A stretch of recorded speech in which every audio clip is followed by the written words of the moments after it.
Oui, parfaitement. D'accord.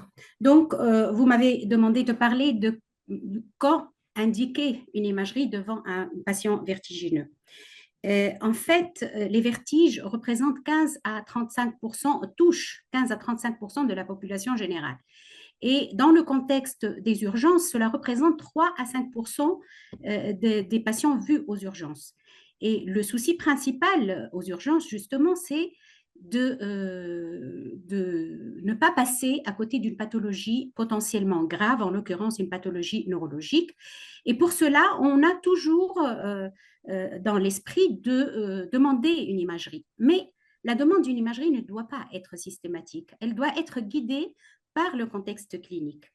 Et pour ne pas passer à côté d'une pathologie centrale grave, on va chercher, au cours de cet examen clinique, à saisir des signes qui peuvent nous orienter vers une pathologie centrale, en l'occurrence des signes neurologiques. Et pour cela, le protocole INS et INS Plus peuvent aider à cerner la probabilité de la survenue d'un AVC. On va aussi évaluer les facteurs de risque vasculaire en s'aidant des différents scores comme score 2, TRIAGE et le score ABCD. Et tout ceci pour ne pas passer à côté d'une pathologie centrale qui peut être grave, surtout un AVC dans le territoire vertébro-basilaire. En dehors de ce contexte d'urgence, on est amené en tant que praticien à demander de la radiologie, l'IRM cérébral pour le diagnostic d'une sclérose en plaques, d'un neurinome, tumeur cérébelleuse, le scanner des rochers pour le diagnostic du cholestéatome, des traumatismes pour les fistules, les déhiscences canalaires. Et depuis l'avènement de l'IRM en protocole HYDROPS, on assiste à un élargissement des indications de la radiologie à la pathologie périphérique, pour laquelle avant on ne demandait pas beaucoup de radiologie, mais maintenant, quand on a ce protocole-là, il ne faut pas s'en priver pour étayer un diagnostic de maladie de Ménière, d'une labyrinthite ou d'une autre pathologie périphérique. Et le dilemme, c'est justement quand prescrire une imagerie, devant quel tableau clinique et à quel moment de l'évolution de la maladie. Et quand on a pris cette décision, quel est le type d'imagerie qu'on va demander? Est-ce qu'on va demander un scanner des rochers? Est-ce qu'on va demander une IRM cérébrale centrée sur les fosses postérieures ou bien une IRM en protocole hydrox? Donc, on doit chercher les arguments cliniques et les arguments d'exploration pour choisir et le moment et le type de radiologie qu'on va demander. Le souci principal de chaque praticien devant un patient vertigineux, c'est de faire un diagnostic étiologique et, dans la mesure du possible, un diagnostic topographique. Est-ce que la lésion qui me donne ce vertige est une lésion du cervelet ou des noyaux vestibulaires, auquel cas on va dire qu'il s'agit d'une atteinte vestibulaire centrale et qui peut constituer une urgence potentiellement grave et il ne faut pas passer à côté, ou bien la lésion se situe au niveau de l'oreille interne, le labyrinthe, ou du nerf vestibulaire, auquel cas on parlera d'une atteinte vestibulaire périphérique. Et pour répondre à cette question, il n'y a pas mieux que l'examen clinique et l'interrogatoire. Et notre enquête va commencer déjà dès l'interrogatoire. On va préciser la date de début de ce syndrome vertigineux. Est-ce qu'il s'agit d'un premier épisode inaugural ou est-ce que c'est le patient connaît ce vertige, il a déjà eu des épisodes semblables et peut-être qu'il a déjà même eu une imagerie ou une exploration. Quel est le type? S'agit-il d'une sensation de vertige rotatoire qui oriente plutôt vers une origine périphérique ou bien d'une instabilité, d'un déséquilibre mal systématisé qui lui oriente plutôt vers une origine centrale? La durée est importante s'il s'agit de vertiges brefs et répétés ou bien de vertiges prolongés qui durent depuis plus d'un quart d'heure, parfois même des journées entières. Y a-t-il des facteurs déclenchants comme des facteurs, par exemple, positionnels, changement de position de la tête, auquel cas on sera orienté vers un vertige positionnel qui est plutôt bénin, ou bien ces vertiges surviennent inopinément sans facteur déclenchant. Et les symptômes associés revêtent une importance capitale surtout s'il y a des céphalées d'installation récentes avec ces vertiges, on doit être alerté par rapport à une origine centrale. Également, la présence de cervicalgie, surtout si elles surviennent chez un sujet jeune dans un contexte traumatique, doivent nous alerter par rapport à une éventuelle dissection de l'artère vertébrale l'existence aussi de tares vasculaires et d'un terrain vasculaire chargé doit aussi nous alerter par rapport à la survenue d'un accident vasculaire. Et cet examen clinique va comporter l'examen otoscopique. Et s'il est vrai qu'on peut trouver parfois une perforation en cholestéatome ou une autre pathologie, la plupart du temps, chez les vertigineux, l'examen otoscopique est normal. Et la pièce maîtresse de notre examen clinique, c'est l'examen vestibulaire avec l'étude du nystagmus, avec l'étude de l'oculomotricité, la recherche d'un gaze nystagmus, la recherche d'un nystagmus caché avec des tests comme le head shaking test, le test vibratoire, et puis l'étude de la posture pour voir comment le patient dévie ou comment il tient debout, la recherche d'un signe de la fistule et la pratique des manœuvres positionnelles. Et tout au long de cet examen vestibulaire, il y a des signes et des éléments qui peuvent être alarmants par rapport à une origine centrale et qu'on va détailler tout à l'heure.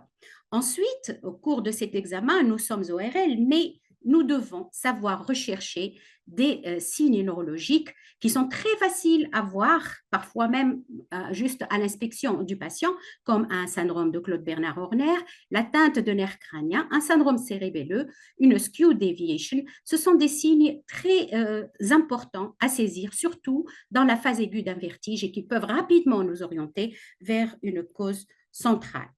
Donc, cet examen clinique vestibulaire comporte deux axes. Un axe de la voie vestibulo-oculaire avec l'étude du nystagmus. Et puis, l'axe de la voie vestibulo-spinale avec l'étude des déviations axiales. Et c'est la confrontation de ces deux axes, nystagmus et déviation posturale, qui va nous permettre de définir notre syndrome vestibulaire en syndrome vestibulaire harmonieux, où le nystagmus bat dans un sens et les déviations axiales se font dans l'autre sens. On dit que le syndrome est harmonieux, il est périphérique, alors que le syndrome vestibulaire disharmonieux, où les déviations axiales se font dans n'importe quel sens, le nystagmus n'est pas corrélé à ces déviations, il s'agit d'un syndrome vestibulaire central. Bien sûr, ça c'est schématique, mais vous allez voir qu'au cours de l'examen, on peut relativement classer nos patients selon ces deux axes de l'examen vestibulaire. Et d'abord, pour commencer, on va observer notre nystagmus. À l'œil nu, idéalement sous lunettes de Frenzel ou vidéoscopie, mais il y a des nystagmus qu'on peut voir à l'œil nu. Et le nystagmus spontané, c'est-à-dire ce nystagmus qu'on va voir chez un patient assis qui ne bouge pas la tête, va être très important parce qu'il va nous orienter des fois très rapidement vers l'origine. On va étudier ses caractéristiques, sa direction, horizontale, verticale, torsionnelle, son sens, droit, gauche, supérieur, inférieur, l'effet de la fixation, est-ce qu'elle est diminuée ou augmentée par la fixation, l'effet de l'excentration du regard. Parfois, il n'y a pas de nystagmus spontané. On va faire des tests qui vont révéler un nystagmus qui aura été caché par la compensation, comme le head shaking test et le test vibratoire osseux. Et au terme de cette observation, on va pouvoir classer notre nystagmus en nystagmus périphérique, dont on doit retenir les caractéristiques par cœur. Je pense que retenir les caractéristiques d'un nystagmus périphérique va nous permettre de reconnaître tous les autres. Ceux qui ne ressemblent pas à ce nystagmus-là seront classés comme nystagmus de type central ou autre.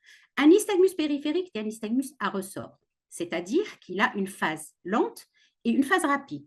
Il est horizonto-rotatoire, il augmente lorsque le regard est dirigé du côté de la secousse rapide. On dit qu'il obéit à la loi d'Alexander, donc il diminue lorsque le patient regarde dans l'autre sens et augmente quand le patient regarde dans le sens de la secousse rapide.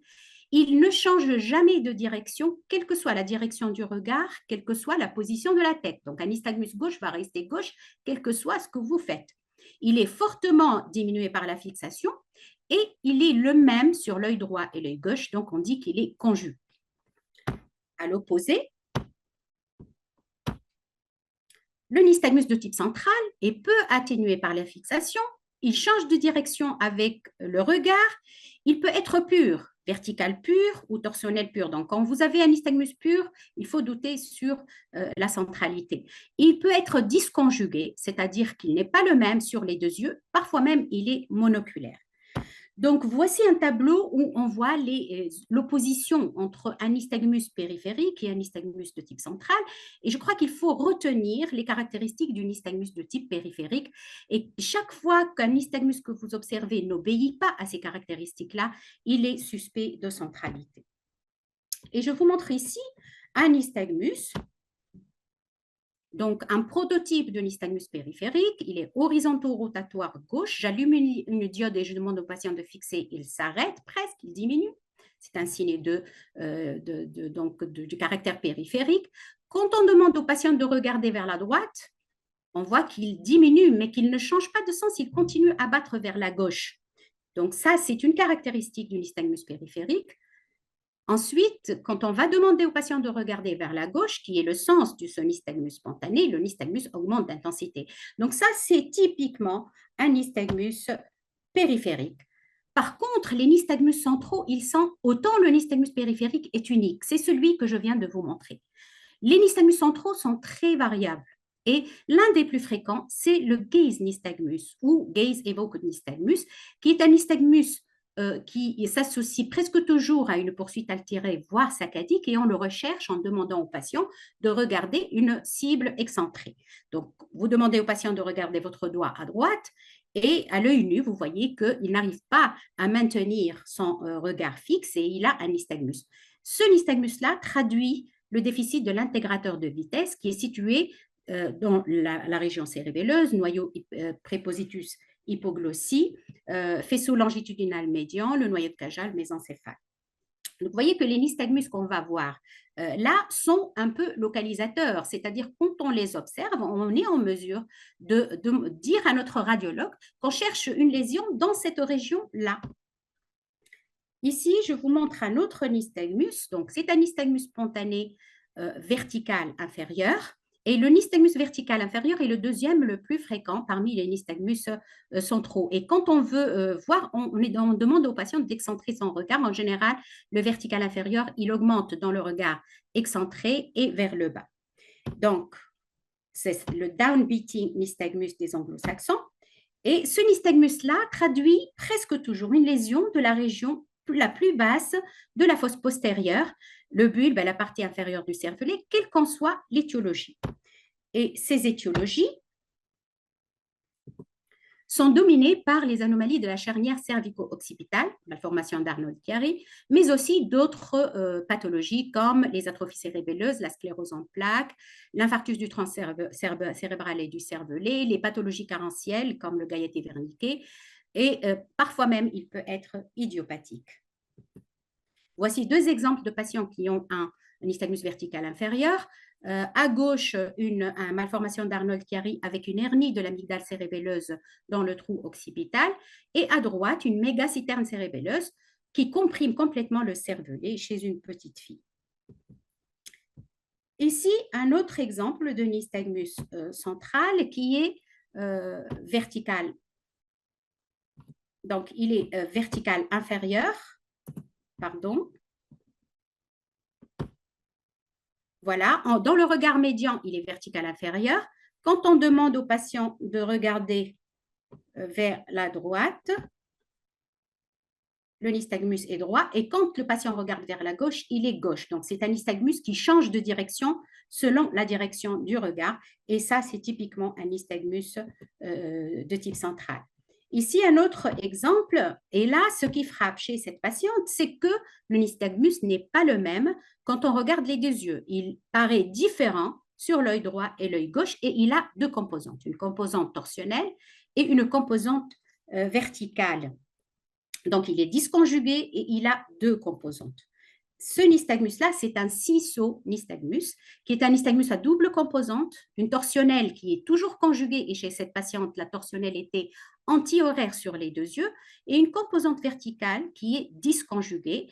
Il y a un œil qui descend et un œil qui monte, de telle sorte que on a une intorsion-élévation d'un œil et une extorsion-abaissement de l'autre œil.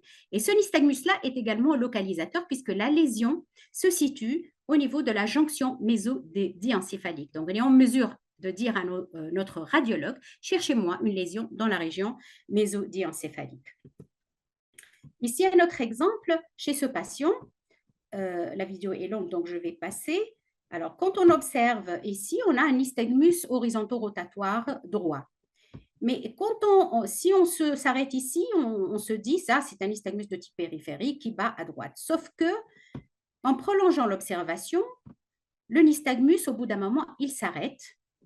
Et par la suite, au bout d'un certain temps, il redémarre, mais dans le sens opposé. Vous voyez que là, il bat à gauche sans qu'on ait changé la position de la tête ou sans qu'on ait rien fait au niveau de la position du patient. Et au bout d'un moment, il va s'arrêter encore, il va redémarrer dans l'autre sens. Ceci est un nystagmus périodique alternant ou periodic alternating nystagmus, qui est un nystagmus cyclique. Chaque cycle dure 60 à 90 secondes, au cours desquelles le nystagmus droit va se ralentir, s'arrêter et ensuite s'inverser pour effectuer un nouveau cycle. Il y a deux formes de PAN, la forme acquise et la forme congénitale. Et la forme acquise a en général une étiologie cérébelleuse. La forme congénitale peut être traitée par le baclofen. Ceci n'est pas un nystagmus. Il n'y a pas de phase rapide, de phase lente. Il s'agit de salves de mouvements oculaires horizontaux sans pause entre les deux composantes. C'est un flux-terre oculaire. Et le flux-terre oculaire est à différencier d'un autre mouvement saccadique qui est l'opsoclonus, mais la différence, c'est que l'opsoclonus, il intéresse toutes les directions, y compris la direction verticale. Et ce flux-terre oculaire peut traduire l'existence d'une encéphalie du tronc cérébral, qui est une lésion bénigne, et on va faire le diagnostic en demandant une IRM. Mais si l'IRM est normale, il ne faut pas oublier d'évoquer un syndrome paranéoplasique. Et à ce moment-là, l'examen radiologique à demander n'est pas une IRM ou un scanner cérébral, mais un scanner thoraco-abdominopelvien à la recherche d'un cancer du poumon ou de l'ovaire ou d'autres localisations cancéreuses. Au cours de notre examen, il faut faire un examen oculomoteur. On va effectuer un test des saccades, on va présenter à notre patient deux cibles écartées et lui demander de regarder alternativement la cible droite et gauche et on va observer la précision des saccades oculaires. Des saccades précises vont s'arrêter net sur la cible. Par contre, si la saccade dépasse la cible puis revient vers elle, on va dire qu'il s'agit d'une saccade hypermétrique. Si par contre, l'œil s'arrête avant la cible et fait une saccade de rattrapage pour l'atteindre, on va dire que la saccade est hypométrique. Et hypermétrie et hypométrie sont des signes de centralité. Et parfois, on a l'association d'une hypométrie de l'œil qui va en adduction, une hypermétrie de l'œil en abduction. On dit qu'il s'agit d'une ophtalmoplégie internucléaire qui est très évocatrice d'une sclérose en plaques et qui est un signe très facile à voir juste en effectuant cet examen oculomoteur. On va aussi examiner la poursuite oculaire en demandant au patient de suivre notre doigt qui bouge de façon très lisse et la poursuite doit reproduire ce mouvement de la cible. Elle doit être lisse. Une poursuite saccadée qui se fait de façon donc saccadique est une poursuite d'origine centrale.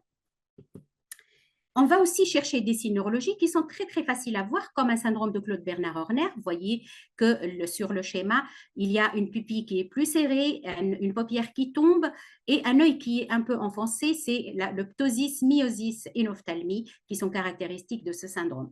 On va aussi pratiquer le cover test. On va cacher un œil et regarder, observer l'œil donc non couvert, ensuite cacher l'autre œil. Et en cas de désalignement vertical, on va voir qu'il y a un œil qui descend, puis un œil qui remonte. C'est la skew deviation qui est très évocatrice d'un AVC cérébelleux dans les premières heures et qui peut s'intégrer dans une réaction globale d'inclinaison de la tête qu'on appelle l'ocular tilt reaction. Vous avez la tête qui est inclinée du côté de l'œil qui est le plus bas et c'est un signe très, très, très évocateur d'un AVC. On va le détailler tout à l'heure dans le cadre du protocole INS. On va aussi effectuer l'épreuve doigt-nez. Donc, c'est un examen très facile à faire et ou talon-genou, quand c'est possible, quand le patient peut se mettre debout. Et ces signes-là peuvent rapidement nous orienter vers une pathologie centrale. Pour résumer, si les signes qu'on vient de voir sont présents, des saccades hypermétriques ou hypormétriques, une poursuite oculaire lente qui est saccadée, un nystagmus de type central comme ceux qu'on vient de voir, la présence d'une skew deviation ou d'un syndrome de Claude-Bernard-Horner, ou bien un déséquilibre extrêmement important avec un patient qui n'arrive pas à se mettre debout, et des signes vestibulaires, un nystagmus qui est très faible, qui ne sont pas, ça ne colle pas, il n'y a pas d'harmonie. Si vous avez un vertige avec des céphalées récentes ou des cervicalgies récentes, notamment dans un contexte traumatique, il faut demander une IRM et ce sera une demande immédiate. On ne va pas faire des explorations audiovestibulaires et faire une IRM par la suite. Donc ça, c'est des signes alarmants qui vont nous entraîner à faire des examens radiologiques rapidement, en l'occurrence une IRM. Je vous montre ici un exemple. Ce patient se plaint d'instabilité depuis quelques mois. Et on n'a rien fait. On a fait un examen otoscopique et directement, on regarde les yeux de ce patient et on voit qu'il a un gaze evoked nystagmus bilatéral. Et quand on va examiner sa poursuite, donc je lui présente mon doigt, je lui demande de le suivre et je vois que sa poursuite est complètement saccadé. Il est incapable de faire une poursuite avec à la fin toujours cette instabilité du regard, donc un gaze evoked nystagmus. Et bien sûr, chez ce patient, l'examen qu'on va demander en premier, c'est l'examen radiologique, l'IRM. Et chez ce patient, sans aucune surprise, on a cette énorme lésion kystique du cervelet, un kyste épidermoïde du cervelet qui explique la symptomatologie. Ensuite, dans notre examen, on va étudier la posture du patient. On va analyser la marche du patient. On va commencer à regarder comment le patient marche, comment il rentre dans notre bureau. Est-ce qu'il marche de façon autonome ou bien est-ce qu'il est soutenu par ses proches et qu'il est incapable de marcher? Et cette instabilité, le fait d'être incapable de marcher est un signe qui est plutôt d'origine centrale. Par contre, nos patients vestibulaires, en général, même ceux qui ont une névrite, ils arrivent à marcher, ils arrivent à avoir une autonomie. On va ensuite tester la posture, yeux ouverts et yeux fermés, avec les différents tests que vous connaissez. J'affectionne particulièrement le test de Fukuda, donc avec ce piétinement aveugle et l'étude des déviations axiales qui, dans la pathologie périphérique, se font toutes dans la même direction, celle du déficit au départ, au début d'une lésion vestibulaire, et la présence d'un déséquilibre majeur au cours de ces épreuves, avec un patient qui n'arrive pas à se mettre debout, ou bien un patient qui tombe tantôt à droite, tantôt à gauche, en avant, en arrière, est un signe alarmant par rapport à une origine centrale. Je vous montre ici à quoi ressemblent des déviations axiales d'origine périphérique. Donc, c'est un patient à qui on demande de fermer les yeux et de pratiquer 50 pas sur place. Et vous voyez qu'il est capable d'abord de faire le test, donc il ne tombe pas et il dévie rapidement et complètement du côté de son déficit. C'est un patient qui a un nystagmus gauche, qui dévie complètement à droite au test de Fukuda. Mais quand on lui demande de faire aussi une marche aveugle, 3 pas en avant et 3 pas en arrière, il dévie toujours du même côté, le côté de son déficit, c'est-à-dire du côté droit.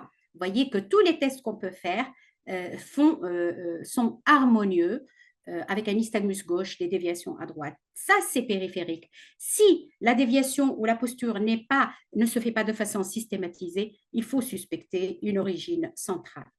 Un autre moment de cet examen vestibulaire, c'est l'épreuve rotatoire.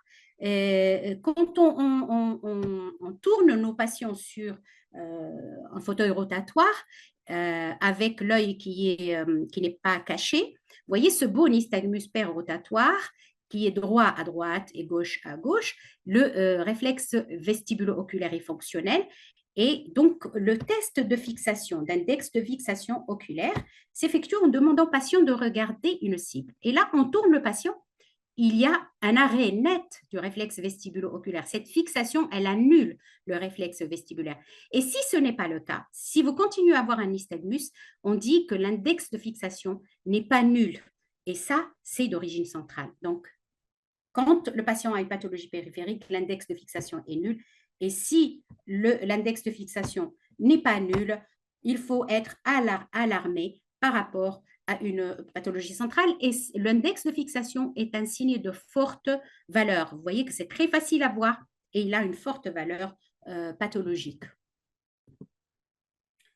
Le Head Impulse Test, c'est un test à pratiquer au cours de notre examen vestibulaire. Donc, on demande au patient de regarder notre nez et on va tourner la tête avec des secousses. Et vous voyez, chez ce patient, j'ai des saccades des deux côtés, j'ai une aréflexie vestibulaire bilatérale. C'est un patient qui est périphérique. Si par contre, le Head Impulse Test est complètement normal avec un patient, il n'y a pas du tout de saccade, que j'ai un déséquilibre très important et un nystagmus, ça c'est un signe d'ailleurs qui est intégré dans le protocole INS et qui doit nous alerter. Voici un autre patient, donc diabétique, hypertendu, âgé de 58 ans, qui présente un vertige aigu depuis 24 heures avec un déséquilibre majeur. Il n'arrive pas à tenir debout, il est soutenu par ses proches. Et dès l'inspection, on remarque que l'œil droit, la paupière droite tombe, la pupille droite est plus serrée, il a un Claude Bernard Horner. Donc, on n'a rien fait, on a juste regardé le visage du patient et il a la tête inclinée. Quand on examine son nystagmus, donc c'est le nystagmus de ce patient est vertical supérieur, il y a une composante torsionnelle et il y a une composante gauche. La vidéo est longue, donc je vais la passer pour ne pas empiéter sur le temps des autres orateurs. Il n'est pas diminué par la fixation, contrairement au nystagmus qu'on a vu tout à l'heure. Donc, il a toutes les caractéristiques d'un nystagmus de type central. On demande au patient de faire une épreuve doigt-nez.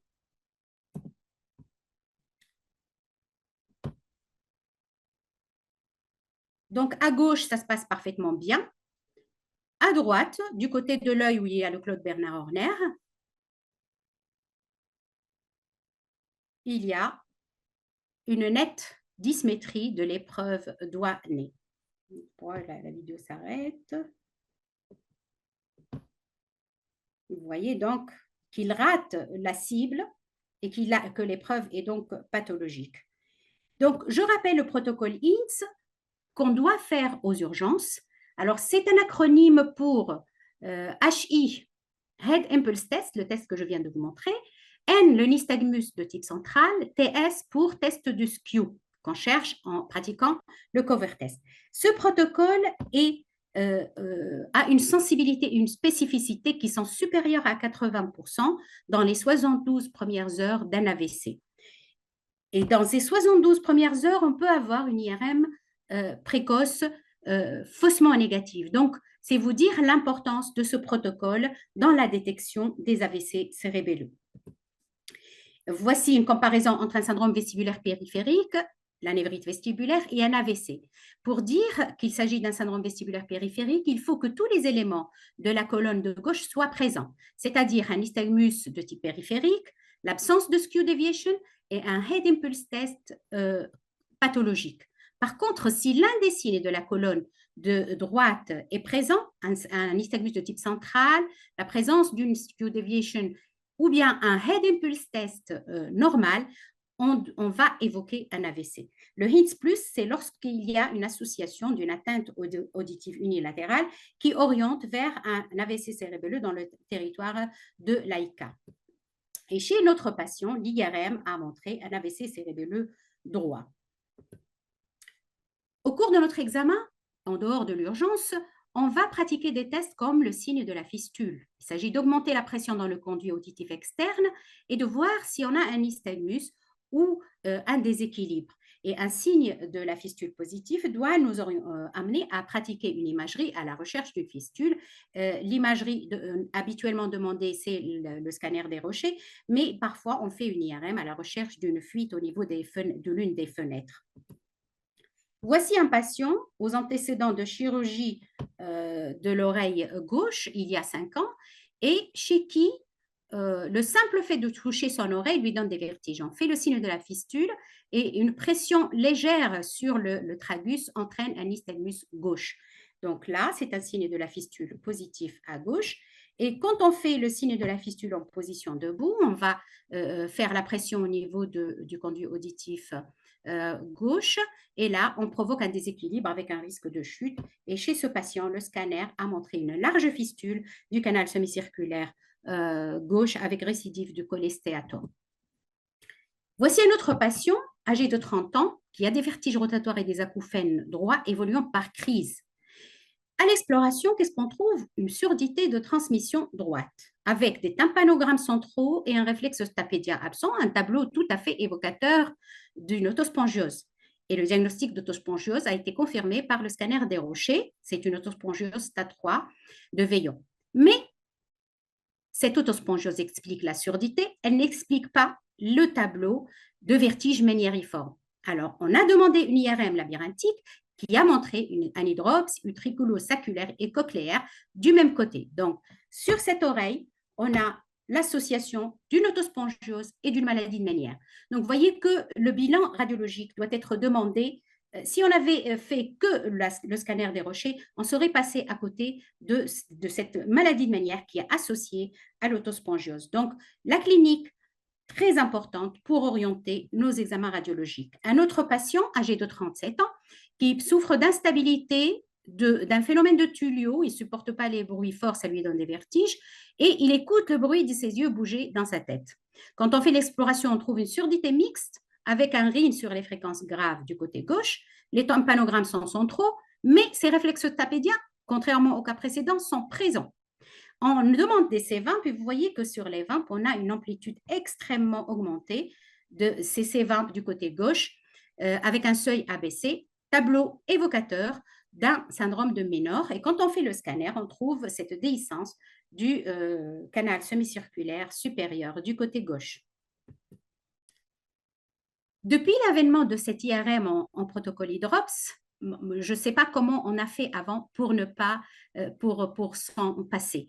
Alors moi maintenant devant un syndrome vestibulaire de type pressionnel avec un audiogramme comme celui que vous voyez sur l'image, avec une courbe en dos de cuillère sur les fréquences graves et un déficit vestibulaire calorique, je demande pratiquement systématiquement une IRM en protocole hydrops, sauf pour les patients qui viennent me voir avec leur IRM cérébrale. Je ne le refais pas, mais c'est uniquement par un souci matériel. Parce qu'en cas de maladie de Ménière, même si le diagnostic est quasi certain, cette IRM en protocole hydrops va d'abord nous confirmer l'importance de l'hydrops, mais surtout nous définir la latéralité. Pourquoi? Parce que si j'ai un côté controlatéral complètement sain, sans aucune anomalie, et si j'envisage un traitement ablatif chez un patient qui résiste à tous les traitements, je vais être tranquille et je vais pouvoir faire mon traitement ablatif du côté malade en étant sûr que l'autre côté, du moins pour le moment, est sain. Par contre, si je trouve un hydrops du côté opposé, et vous savez que ce n'est pas exceptionnel, je vais essayer de rester dans le traitement conservateur tout au long de l'évolution de ma maladie. Ce protocole nous permet parfois de découvrir d'autres choses, comme chez un patient, on a découvert un neurinome intralabyrinthique. On trouve parfois des atélectasies et on trouve des choses intéressantes avec ce protocole hydrops qui me paraît parfaitement indiqué dans les syndromes périphériques. Donc, pour résumer, devant un syndrome vestibulaire harmonieux, on va commencer par une exploration électrophysiologique. Par contre, devant un syndrome vestibulaire disharmonieux et central, le bilan va être d'abord radiologique, IRM ou TDM, en précisant au radiologue ce que l'on cherche, la région, en fonction des données de notre examen clinique. Alors, est-ce qu'il faut demander une imagerie quand on a un VPPB, un vertige paroxystique positionnel bénin? Alors, on ne demande pas du tout d'imagerie quand le VPPB est typique et quand la manœuvre est efficace. Par contre, si notre nystagmus apparaît sans latence, si le nystagmus est inépuisable, si on a un nystagmus apogéotropique qui ne répond pas aux manœuvres thérapeutiques, et vous savez que dans la forme apogéotropique du canal horizontal, le diagnostic différentiel, c'est les lésions du nodulus et de l'uvula cérébelleuse. Si on a des signes neurologiques associés au vertige positionnel, on peut craindre une compression de l'artère vertébrale. Si on a des manœuvres répétées et inefficaces, on peut parfois demander une IRM labyrinthique et il m'est arrivé de trouver un canal partiellement bouché qui a expliqué la résistance de ce VPPB parfaitement typique aux manœuvres libératrices. Voici un patient âgé de 25 ans qui n'a aucun antécédent, qui est venu consulter pour un vertige positionnel, sans aucun signe associé. La manœuvre de Dixell-Pike est négative, mais la manœuvre de Supin-Roll montre un nystagmus apogéotropique évocateur d'un VPPB du canal horizontal dans sa forme apogéotropique. Sauf que les manœuvres que j'ai réalisées sont restées sans résultat. Et très rapidement, parce que le patient a 25 ans et que ce n'est pas du tout le terrain des VPPB, et parce que la forme est apogéotropique, on a complété par une exploration vestibulaire qui a montré des anomalies oculomotrices avec des saccades hypermétriques. Et l'IRM de ce patient a montré une lésion, énorme lésion du quatrième ventricule, donc au niveau de la région du nodulus et de l'uvula. Et donc, c'est un diagnostic différentiel du VPPB apogéotropique qu'il faut toujours garder en tête. Donc, pour résumer, l'interrogatoire et l'examen clinique restent les points clés pour l'indication d'un examen radiologique. On fera une IRM d'emblée devant l'existence de signes neurologiques ou d'un syndrome vestibulaire de type central. On fera une IRM différée si on a un syndrome vestibulaire périphérique, mais avec des atypies. Une IRM labyrinthique pour étayer un diagnostic d'une maladie de Menière ou une labyrinthite ou une atélectasie. Un scanner des rochers devant une suspicion de fistule, de déhiscence ou de traumatisme du rocher. Je vous remercie de votre attention et je rends la parole au docteur Bouthaina Hammeli. Merci pour cette excellente présentation didactique avec beaucoup d'iconographie qui illustre bien les indications de l'imagerie au cours de la maladie vertigineuse et des troubles de l'équilibre. Donc, je vous invite à poser vos questions à travers le chat. On va essayer d'y répondre à la fin de la séance pour ne pas empiéter sur les autres présentations. Donc, je pense qu'on a bien compris les indications de cette imagerie. Nous avons besoin de nous montrer ou nous indiquer les différentes techniques d'imagerie, les outils qu'on va utiliser et qu'on va affiner dans leur interprétation pour justement prendre en charge ces malades et ne pas passer à côté de diagnostics qui peuvent être graves, parfois même qui ne sont pas graves, mais qui nécessitent, comme vous l'avez bien indiqué, une orientation vers le côté à traiter pour justement proposer le traitement efficace sans empiéter sur le pronostic audio-vestibulaire du malade, surtout si on a des pathologies ambilatérales. Donc, on a départagé donc dans le programme la partie radiologie pour affiner un peu les imageries. Je sais bien que c'est un chapitre qui est très lourd, qui est très lent, qui mérite beaucoup plus qu'un simple webinaire.